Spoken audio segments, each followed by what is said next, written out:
Hello hi. நான் வந்து பால் செய்வேன். இப்போ வந்து கேஸ் பத்த வச்சு பால் வச்சு பசங்க தண்ணி ஊத்தாம காய்ச்சணும். காய்ச்சிட்டு அதுக்கப்புறம் சொல்றேன் என்ன நல்லா போடணும்னு சொல்லிட்டு. சரிங்களா? பால் பொங்கிடுச்சு.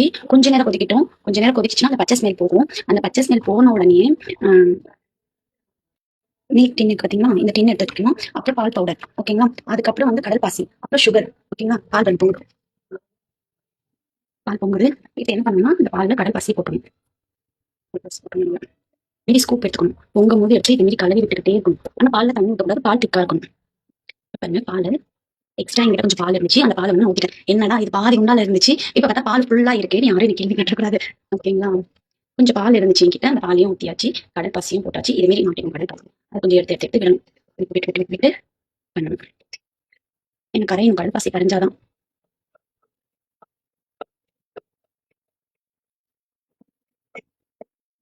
பாருங்க நல்லா கரையணும். சரிங்களா? பால் நல்லா அந்த கடல் பாசி கரையணும். கரைஞ்சாதான் வந்து நல்லா இருக்கும். இல்லைன்னு வச்சுக்கோங்க ஒரு மாதிரி திட்டி திட்டியா இருக்கும். அதுதான் நம்ம மோஸ்ட்லி என்ன பண்றதுன்னு வந்து எல்லாம் ரெடி பண்ணிட்டு ஒரு தடவை வந்து வெடிக்கட்டிக்கணும் பால். ஏன்னா வந்து நம்ம பசம்பால் வாங்குறோம். பசம்பால் திக்கா இருக்கும். அதுல மாட்டோட முடி லைட்டா இருக்கும். ஓகேங்களா? அவங்க என்னதான் வெடிக்கட்டி கொடுத்தாலும் நம்ம வாங்குற இடத்துல வெடிக்கட்டி கொடுத்தாலும் ஆனா வந்து லைட்டா அதுல முடி அப்படின்னு தெரியாம பட்டுரும். அவங்களுக்கு தெரியாம பட்டும். அது ஒண்ணு கடல் பாசி இருக்கு பார்த்தீங்களா? இது வந்து திப்பி திப்பியா அப்படி நின்றும். அது வந்து நமக்கு சாப்பிடும்போது ஒரு மாதிரி இருக்கும் அந்த கடல் பாசி. அதனால என்ன பண்ணணும்னா வந்து அந்த கடல் பாசி எல்லாம் வெடிக்கட்டினாவே அந்த திப்பி எல்லாமே நின்றும். நின்றுட்டு நம்மளுக்கு வந்து சாப்பிடறதுக்கு ஒரு ஃபிளேவரா நல்லா இருக்கும். நல்லா ஸ்வீட்டா நைஸா கிடைக்கும்.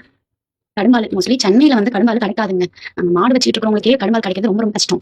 ஓகேங்களா? கிடைக்காது. அதனால மோஸ்ட்லி பால் இது மாதிரி 2 லிட்டர் அது மாதிரி வாங்கி நம்ம செஞ்சு சாப்பிடணும்னு நினைச்சா நம்ம வீட்லயே செய்யலாம்.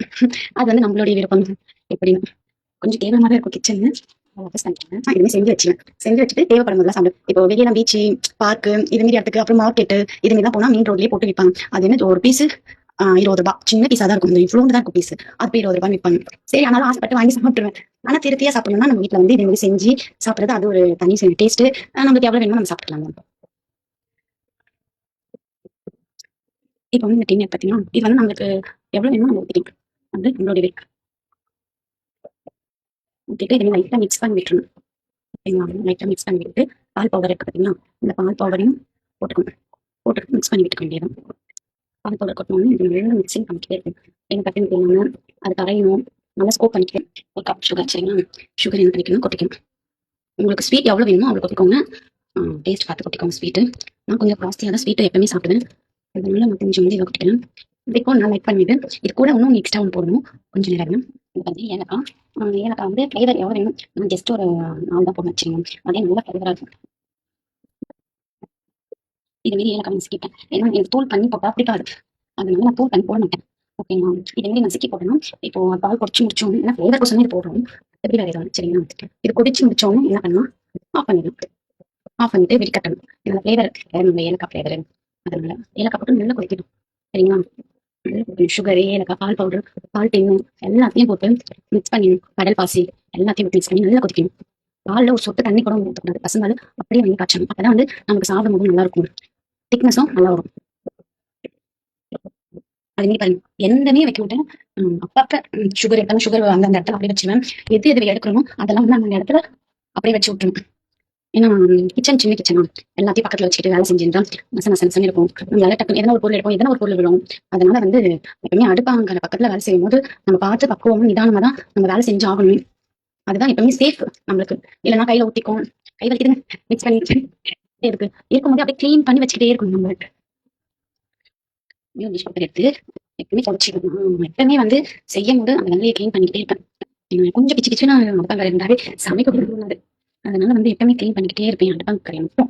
ஏன்னா அதுல ஃப்ரீ டைம் நிற்கிறோம்ல கால் பண்ணிடக்கூடாது. அதனால இன்னும் கொஞ்சம் நல்லா சொல்லணும். அதுக்குள்ள நான் என்ன பண்றேன்னா எப்பவுமே நைட்ல ஒரு ரொம்ப சுட தண்ணி குடிச்சிட்டு படுப்போம். ஏன்னா நம்ம என்ன சாப்பிட்டாலும் ஜீரணம் ஆயிடும்னு சொல்லுவாங்க. காலையில 7 மணி ஒரு டம்ளர் சுட தண்ணி நைட்டு படுக்கும் போது ஒரு டம்ளர் சுட தண்ணி குடிச்சிட்டு தான் படுப்போம். குடிக்காம படுக்கவே முடியாது. அது கூட இப்பதான் டயட்ல இருக்கணும் வெயிட் ரிலீஸ் பண்ணணும் வெயிட் போகும் ஆயிடும் இதுக்கு வந்து அதனால இருக்கிற உடம்ப பக்குவமா பார்த்துட்டு போய்கிட்டே இருக்கணும். சாப்பிடுவேன் காலையில ஃப்ரீ டைம் கிடைக்கும் போது அப்போ ஒரு டீ எடுத்துட்டு வாயில போட்டு வேண்டியதான். அது என்ன பண்றது. அப்புறம் என் ஃப்ரெண்ட்ஸ் யாரும் வந்தாலும் கொடுப்பேன். வீட்டுக்கு யாரும் கெஸ்ட் வந்தா கொடுப்பேன். நாளைக்கு வந்தா கொடுப்பேன். மறுநாளா இருந்தா காலி எடுத்து நானே சாப்பிட்டு எல்லாத்தையும் எடுத்துக்கணும். பவுல் எடுத்துட்டு நெய் எடுத்துக்கணும். நெய் எடுத்துட்டு ஒரு ஸ்பூன் பார்த்தீங்கன்னா இந்த ஒரு ஸ்பூன் விடம் இல்லை நெய். ஏன்னா வந்து நாளைக்கு நம்ம எடுக்கும்போது நம்மளுக்கு வந்து நல்லா வரும். எடுத்துட்டு ஏன் வந்து நீங்க பாத்திரத்துல ஊத்தணும்னா ஆட்டத்துல ஒரு ரீசன் என்ன ரீசன்னா, காலையில நம்ம வந்து தட்டுல கவுத்தணும், அழகா கேக் காட்டணும். கேக் காட்ட முடிச்சுன்னா, நம்ம கட் பண்ணி சாப்பிடுறதுக்கு நமக்கு ரொம்ப பிடிக்கும். இதே குட்டி பாத்திரம் இருந்துச்சுன்னா, அது கவுத்தா உடஞ்சிரும். உடஞ்சிச்சுன்னா வேஸ்ட்டா போகும். அதனால இந்த பாத்திரத்துல விட்டு ஊத்தி நம்ம வச்சிட்டோம்னா, காலையில பார்த்தா நம்ம கேக் காட்டணும். தட்டுல பிளேட்ல வந்து கவுத்து போட்டலாம். கேக் நல்லாருக்கும். அவ்வளோதான் சொல்றேன். இவ்வளோ திப்பிங் நல்லா இருக்கு. ஏலக்காய் போடணும். எனக்கு ஏலக்காய் அந்த விதைலாம் இது உள்ள இருந்துச்சுன்னா, சாப்பிடவே பிடிக்காது. மெயின் ரீசன் தான். அதனால தான் இந்த ஏலக்காய் விதையே இளநீர் வந்து போட்டேன். ஃப்ளேவர் இருந்தா போதும் சொல்லிட்டு இனிமே போட்டுக்கணும். நம்ம வந்து சாப்பிட்டேன். இவங்க இப்பயே கட்டி ஆயிடுச்சு. கொஞ்ச நேரத்திலேயே ஐயோ! கொஞ்ச நேரத்திலேயே கட்டி ஆயிடுச்சு. சூடு ஆறுனோனே கட்டி ஆயிடுச்சு. சுட்டு சுட்டு எடுத்துக்கணுமா?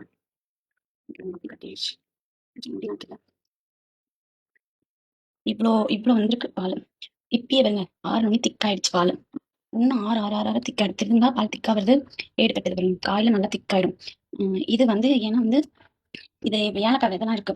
அது அதுல வந்து மிக்ஸ் ஆச்சுன்னா வீட்லயும் சாப்பிட மாட்டாங்க. நானும் சாப்பிட மாட்டேன். பிடிக்காது. அதனால இதை வந்து எடுத்துட்டேன். வெடிக்கட்டணும்னா பால் லாஸ்ட் பால் ஆறிடுச்சு திக்காயிடுச்சு பாருங்க.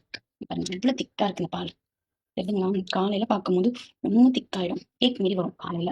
அப்படியே லைட்டா சூடு இருக்கிறதுனால இப்படி இருக்கு. இன்னும் ஃப்ரிட்ஜில் வச்சு எடுத்தீங்கன்னா இன்னும் கேக் போல இருக்கும். இப்போ இது ஆறணும்னே நம்ம வந்து ஃப்ரிட்ஜில் எடுத்து வச்சிட வேண்டியதான். கொஞ்ச நேரம் ஆறட்டும். சரிங்களா? ஆறணும் ஃப்ரிட்ஜில் எடுத்து வச்சிடலாம். இது மாரி வரும். இது வந்து ஒரு பீஸ் போட்டு ரொம்ப ஷேப் ஆயிடுது. என்ன சாப்பிட்டுட்டு என்ஜாய் பண்ணுங்க. இதுதான் கடல் கேக்.